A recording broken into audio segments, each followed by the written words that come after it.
হাজার বছর ধরে আমি পথ হাঁটিতেছি পৃথিবীর পথে। সিংহল সমুদ্র থেকে নিশীথের অন্ধকারে মালয় সাগর।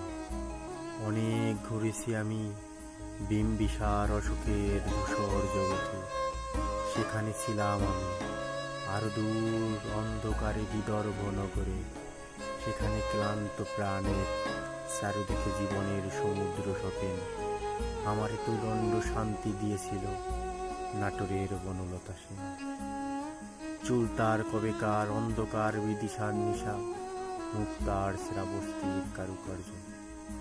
আসলেই জীবনানন্দ দাশের সেই নাটোরের বনলতা সেন যেমন জীবনানন্দের দাশকে দুদণ্ড শান্তি দিয়েছিল, তেমনি এই শ্রান্ত পরিশ্রান্ত রাতে মনের এক বিন্দু খোরাক জাগায় সেই আমার অমর প্রিয়সী কবিতা নিস্তব্ধ একাকী রাত।